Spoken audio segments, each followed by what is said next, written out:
It's UFC prediction times. This time we're going UFC 198. Excuse me. Stipe Miocic versus Fabricio Werdum. The stadium show from Brazil. Kind of the attempt to re-jumpstart Brazilian MMA that's kind of like in the toilet right now. We'll see if it works. Starting out at the bottom of the card, Renato Carneiro versus Zubaira Tumenov. Tumenov, or I think it's Tumenov, even though like it doesn't really. Anyways, Zubaira, we'll go with that. We'll probably win this fight. Should be noticed, Zubaira is now in his fourth fight in the UFC and has yet to fight anyone who has more than one UFC victory to his name. And most of the people's UFC victories on the list are over guys who have been cut. So, real unsure why a slow build. You're seeing this actually with a couple of the guys from the Caucasus region, the Chechens, the Dagestanis, etc. Are getting the same kind of treatment where they're really not moving up. Like notably, Mairbek Taisimov is one that really fits this bill, in the sense that it's very much the last fight was as difficult as the fight he's preparing for, and I don't know why. I don't get it, because they're kind of finished products. Like they're not like guys who need to be taken slowly. They're not Sage Northcutt or Randy Brown or these generic guys from looking for a fight, or guys who are just signed with kind of like great future potential. Not that the guys I'm listing don't have great future potential, but they're not super raw prospects who need the kind of slow build that they've been getting, and they are. I don't really know why. Anyways, Zubaira will probably win by decision. Sergio Moraes versus Lon Chagas. I think I'm saying that right. I've never seen him fight. He's 14-1. The difference is he's a late notice replacement against Sergio Moraes, who I think is a guy you definitely need a full camp to learn to deal with. We're talking about world-class BJJ with really good athleticism. Yes, his striking has holes in it. Yes, it's pretty raw on a technical level, but he makes up for it by just being explosive and fast. And I don't like the chances of anyone who's talking about facing him on short notice, just in general, escaping with anything but a submission loss. So Sergio Moraes by submission. Yancy Medeiros versus Francisco Ronaldo. This is an interesting fight. I'm taking Ronaldo by decision because Medeiros historically, despite having a reasonably well-rounded game and actually being a pretty decent athlete, tends to struggle with guys who he's just not really got some level of physical edge over. If you look at his losses to Dustin Poirier, Jim Miller, Husam Havalov, granted, are great technical guys as well, but there's a huge divide between them and his biggest win, which I suppose would be John Makdessi. And that was a split decision victory. Other than that, he's beaten Damon Jackson and Joe Proctor in the UFC. And not really anyone outside of the UFC. He's a guy who really, I think, needs a physical edge that he doesn't have with Ronaldo. I mean, Ronaldo, the caveat with Ronaldo is always he's a 37-year-old lightweight, so when is he going to fall just completely off the train? The thing is he just recently really started taking his training to a full level, and it's the training that actually will largely break you down over time. So he's a guy who may uncharacteristically have a lot of longevity in him that you don't usually say at the lower weight classes. Anyways, Ronaldo by decision. Patrick Cummings versus Antonio Rogerio Nogueira. This is the exact type of fight that I would take Little Nog in way back in the day, but I won't take here. He just, like his brother, he probably should be retired. I mean, when your twin brother is retired and you've been fighting for pretty much about the same time, mind you, less fights, a little bit less wear and tear on the body, it still is a sign that you should probably be thinking about it. He's still, technically, Little Nog is still a good fighter. His BJJ is still top-notch. His boxing is still top-notch, purely on technical level. It's just that everything is slower, less explosive, less domineering, and Cummins should just be able to take him down and kind of beat him up either for a TKO or a decision victory. John Lineker versus Rob Font, taking John Lineker. Font, I really like Rob Font. I really think he's a very good long-term prospect fighter. A guy who's running a 12-1 record.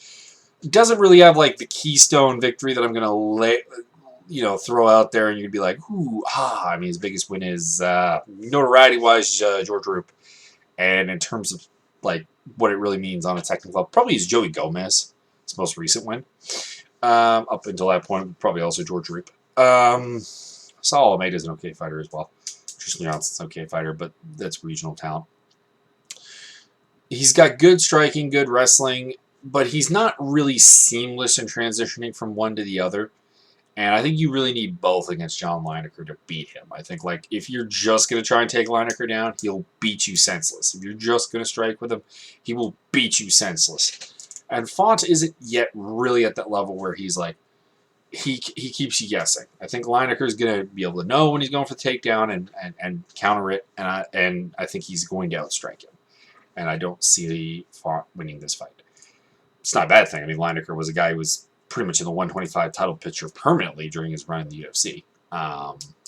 He's now at 135, trying to see what happens, and so far it's been pretty good. Nate Marquardt versus Thiago Santos. Like, this is a fight where Marquardt, like 5 years ago, even was an easy pick. He's not now. If he wins, it'll be something that really shouldn't be replicatable, and Santos has got the kind of leg kick heavy game, striking game, decent enough defensive wrestling that he should stop Nate Marquardt. He doesn't really have a chin at this point. Warlley Alves versus Brian Barberena. Warlley Alves to beat Brian Barberena. I think he's just better everywhere. I mean, Barberena's win over Sage Northcutt was surprising. And Sage Northcutt is a guy who has a lot of physical talents but needs a lot of technical rounding out. It's the type of thing that, like, in 2 years, I think Northcutt easily takes that fight. But, like, other than that, we've seen him beat Joe Ellenberger, who's not really anything, and lose to Chad Laprise, who I think we're coming to realize is probably not the great prospect that we thought he was, whereas Warlley Alves is, I mean, should have lost the fight to Alan Jouban in his first real test in the UFC, and to date only one. Like, he's just dominated Norton Talib and Colby Covington since. But, you know, he'll probably win by his patented guillotine over Barberena. Demian Maia versus Matt Brown, taking Maia via you know what? I'm going to say Maia via submission. Demian Maia is a fantastic BJJ guy. And Matt Brown's offensive BJJ is okay, but his defensive BJJ has always been somewhat of a question mark. It's not been quite so in recent times. Like, he hasn't been submitted since 2010 when he got submitted by Seth Brzezinski. But traditionally he's not been going to the ground since then. He's been finishing people on the feet. And honestly, as much as people like to make a big deal about his winning streak, outside of the win over Eric Silva and Mike Pyle, there's not a lot of real quality here. Mike Swick, when Mike Swick was done, Luis Ramos, Stephen Wonderboy Thompson before he became Stephen Wonderboy Thompson, really, Chris Cope, Mike Pyle, Eric Silva. That was his big run that led to the fight with Robbie Lawler, which he lost. Then he lost to Johnny Hendricks and has since beaten Tim Means. He's got very good offensive BJJ, and I think, if anything, that's going to be more of a problem against Demian Maia. He's the kind of guy who might actually engage Maia on the ground. And Maia will rip something off or grab his neck. That's all. Corey Anderson versus Mauricio Shogun Hua. Could Hua win this fight? Yeah, I think Corey Anderson's still at a state of, like, overall rawness that he could still get caught in. It's also why I don't like this fight. I mean, if you're taking the approach that Anderson is a prospect, like, this is the kind of thing, like, we were talking about earlier with Zubaira, getting all of these, like, sort of easy, gimme fights, working his way up. Like, that's almost the same thing that, like, Anderson should be getting, and really hasn't got. Like, it's the weird thing about UFC and prospects. Like, since beating Matt Van Buren on The Ultimate Fighter, Corey Anderson fought Justin Jones. That's a perfect fight. That's the type of fight. He didn't look very good in it, though, which is disappointing. But then he fought Gian Vellante, who is a more dangerous than people who usually give him credit fighter for. Jan Blachowicz, who's a more dangerous than people give him credit for fighter. And then Fabio Maldonado. That was a good fight. And then Tom Lawler, who's a more dangerous than people give him credit for fight. And then, like, Shogun here is a fighter who is more dangerous than, like, you would, like, than like casuals give him credit for, because they're not really familiar with the Pride or even early UFC days Shogun, who was like a beast and the best fighter in his division. And then the hardcores are all too aware of how broken down he's become. And then the casuals are really familiar with only the broken down version of Shogun, who has lost to everyone he's been put up against except for Little Nog, basically. And James Duggan. But like losing to OSP, Dan Henderson, Chael Sonnen, and Alexander Gustafsson. You know, good fighters, but losing in ways that are just not even really competitive for the most part, except for the Henderson fight. And he should get worked here. He may catch him or something. Probably decision, but Corey Anderson's combination of wrestling and like pretty decent boxing should be able to get the job done. Christian Justino versus Leslie Smith, a.k.a. Cyborg in the UFC, finally. Cyborg is going to destroy Leslie Smith. Leslie Smith is small at bantamweight and is stepping up to 145 or 140. 140, I believe. I believe this is a catchweight fight. Now, the caveat is that I've always worried about Cyborg's ability to cut weight. And this is not like the weird thing to me has always been is that like you have Cyborg and you have like a lot of pictures of her training with men. UFC fighters, non-UFC fighters, but guys that we're aware of how big they are. And there are like pictures of her training with current, at the time, UFC lightweights and still lightweights and being honestly as big and in some cases even bigger. Like she towers over Frankie Edgar, who's now a men's 145er and at the time was a men's 155er. Granted, a very small 155er, but a 155er. And people are still saying she can make bantamweight. I've never understood where that idea comes from, because yes, she could like starve herself, lose muscle, take it down, but there's no guarantee that the same fighter would come out of that. And if you really want to get the Cyborg effect, you really want to see Cyborg fight, it's at, I would say 145. Even 140 seems a bit of a push, but if she can make 140 comfortably and destroy Leslie Smith, then fine, we can do 140. But I don't know. It's been this weird thing of like people who I swear just don't look at things. Like they hear Ronda Rousey back in the day, because of course the discussion was her versus Rousey largely. It was like, ooh, Ronda Rousey won't fight her unless she comes to 135, etc., etc., etc. It's like, well, she can just come to 135. Well, completely ignoring that she's a much bigger fighter than anyone currently fighting at 145. Anyways, enough of the rant. She will win by first round TKO. Leslie Smith's style is open, defensively lapsing, and she does not have the power to hurt Cyborg. So this is the perfect showcase fight. She is too tough for her own good. We were supposed to have Anderson Silva versus Uriah Hall. We don't anymore. Hall, I don't think is going to be on the card. Jacare versus Vitor Belfort. Going with Jacare. Vitor Belfort in a non-juiced world is not something that has looked all that good. I mean, he's theoretically been clean, I believe, for his last 3 fights with Dan Harrison, Chris Weidman, and Dan Henderson. He got destroyed by Weidman, and he beat Dan Henderson twice. And Dan Henderson is Dan Henderson.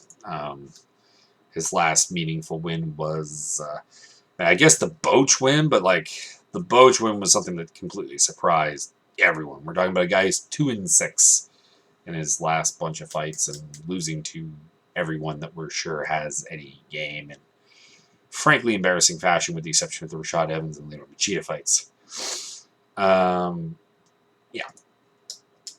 Jacare, better grappler, good enough wrestler to get this to the ground, good enough to submit or control Belfort to a decision, with this being a 3-round fight. So Jacare, submission or decision. To the main event, Fabricio Werdum versus Stipe Miocic.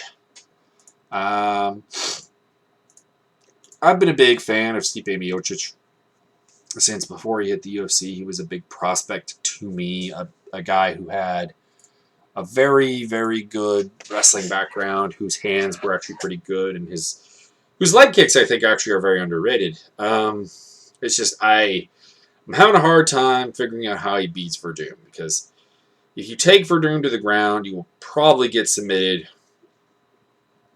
because he's submitted pretty much the best guys around. He's a fantastic grappler from top or bottom. So if this goes to the ground, I think he submits it. On the feet, I think that he's beaten more explosive and better strikers than Stipe Miocic in recent memory. Like, if you look at the fights with Cain Velasquez, the Mark Hunt one had some ugly moments, but like the Travis Brown one is particularly one that stands to mind of something that like, oh, he can't outstrike Travis Brown, and then he, pretty much wrecked shop against Travis Brown on the feet. So I see this at some point going to the ground, because I think he at some point convinces Werdum or convinces Stipe that standing with him is probably not the greatest idea. And he takes him to the ground, and it ends up on the ground, and Werdum submits him. So Fabricio Werdum to win, and hopefully, I'll roll through this card like I did the main card on the Overeem card, which saw me only lose picking Albert Tumanov. Undercard was a little more 50-50. By the way, Gunnar Nelson looking probably for the first time ever impressed me in his UFC run. And I say that as both a kind of a diss and a compliment at the same time, because I've always said, like, you can't disappoint me if I honestly believe you're a shitty fighter, because what is there to disappoint? If I'm disappointed in your performance, it means that I expected something from you. And that's kind of the Gunnar Nelson in a nutshell, is that when he came in, I was hoping for a better fighter than we have seen. So this was the first time where he really stepped up, and I went, wow, we may have something here.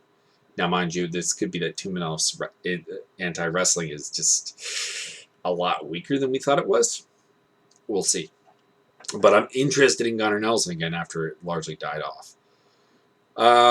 Below is a link to the website, which has changed up URLs and a little bit of stuff.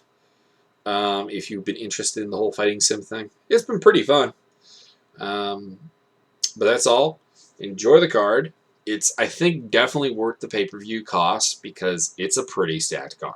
Like, almost all of these fights are interesting.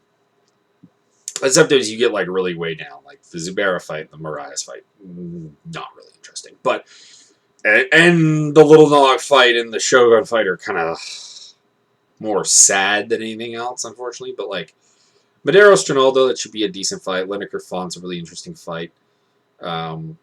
Alves versus Barberetta. Excuse me. A little Yanni today. Should be a pretty decent scrap. Santos versus Marquardt's a little bit sad. Brown Maya's a good fight. Smith Cyborg will be a slaughter, but it's kind of like it's a moment we've been waiting for a really long time. Jacare and Belfort should be reasonably interesting. Like, I was kind of more negative in my breakdown of that than I really think the fight's going to be like terrible or anything. And then Werdum versus Miocic should also be a pretty decent fight, at least for the first round. Anyways, so a little rest in peace to Blazavina and Jordan Parsons. MMA has lost 2 people in the last little bit. We'll see what happens. Also, Amir Sulev probably going to join them, although Amir Sulev has done some or is at the very least accused of doing some terrible, terrible things. If you've not been familiar with that legal battle, check it out on Bloody Elbow. He's got stage 4 cancer right now, and they've let him out of jail as a result.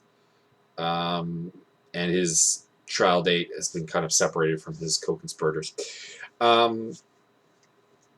Anyways, so that's a little dark news in the MMA world, but this fight card should be good. Should restore a little bit of our good humor, and hopefully it delivers.